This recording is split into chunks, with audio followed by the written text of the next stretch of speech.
Thank you very much. Mr. President, do you expect phase 2 of the hostage deal to go forward? Let me talk to you later. Mr. President, you managed to get this deal done. Some say, a lot of people say that the men who managed to do that should get a Nobel Peace Prize. Do you think that you'll be able to get all the hostages back home? And what would happen if you hear from the Israelis? They will never give me a Nobel Peace Prize.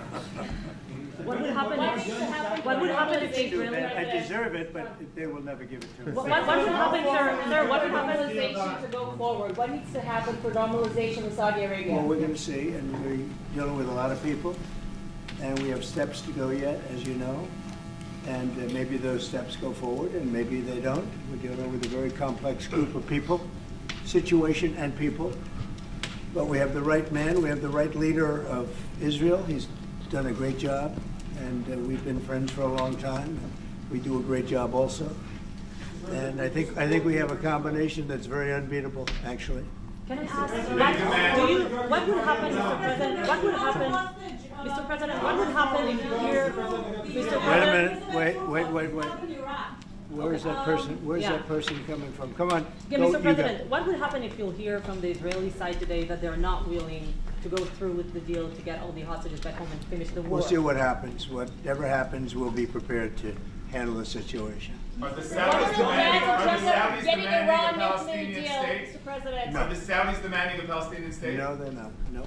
Are they demanding a path towards a Palestinian state or any other recognition Everybody's of that demanding one thing. You know what it is? Peace. We want peace. We want people to stop being killed. But everybody's demanding one thing. Very simple, peace. And he wants peace also. Mr. President, do you think it's politically possible in Israel to get this deal done until the end? To get the deal done? Yeah. Sure. I mean, is it politically Why wouldn't a deal get possible? done? A deal can get done. We'll see what happens. We're dealing with very complicated people. But a deal can absolutely get done. President, Israeli strike on Iran? We'll see what happens. President Trump, I welcome Prime Minister Netanyahu. We've heard Joe Biden and Donald Trump take credit for the hostage and ceasefire deal. Who do you think deserves more credit? I think President Trump added great force and powerful leadership to this effort. I appreciate it. He sent a very good emissary. He's helped it along. And, you know, I'll just tell you, I'm happy that they're here. And I'm sure the President is happy that they're here. And I would think that's about enough. President Trump, Prime Minister, what about Elizabeth Surkov, the Israeli hostage held in Iraq? What about the Israeli press taking a press conference in Israel and not in Washington? We would love to take a press conference. A few more questions. Prime Minister Netanyahu, do you support going forward with this deal and getting all the hostages out? I support getting all the hostages out and meeting all our war goals that include destroying Hamas's military and governing capabilities and making sure that Gaza never poses a threat to Israel again. Are you willing? All three. Are you willing Can to those agree? Are you things willing to go agree? together? Are you willing Can to you agree promise to to the Trump's families that vision you to do bring all the everything to get the hostages out? I think that I should talk to President One at a Trump. time. So Okay? I'll ask, do you agree with Trump's vision of getting all the hostages back home, even if it means to end the war? Well, I'm not sure that you articulate correctly what the President's vision is. You can ask, he can speak for himself. He does that very, very well. I have my own views, 3 goals, not 1, not 2, 3 goals, and I will meet all 3 goals. I think the President can help enormously. He brings fresh thinking. Any address to the fact that terrorists who murdered hundreds of people who listed their home as the part of the deal? It's a horrible thing.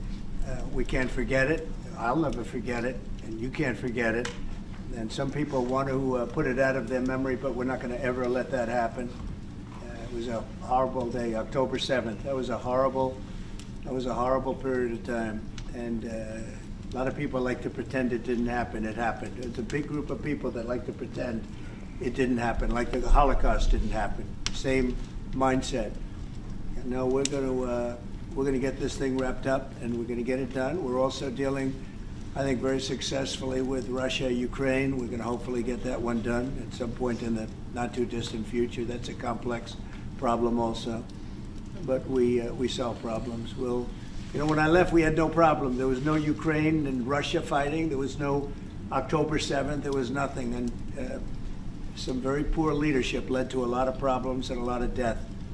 And it's a shame, but we'll put it out. We'll put out the fires. We have a lot of fires, but we'll put them out. Mr. President, why does Prime Minister support a Palestinian state like the peace plan you presented in January 2020? Is this plan still on the table? Well, a lot of plans change with time, and a lot of death has occurred since I left and now came back. This death occurred not while I was here, but while somebody else was here. It shouldn't have happened. They shouldn't have allowed it to happen. It would have never happened, and that includes Russia-Ukraine would have never happened. Not even a little bit, not even a chance. But now we are faced with a situation that's different, in some ways better and in some ways worse. But we're faced with a very complex and difficult situation, but we'll solve the problem.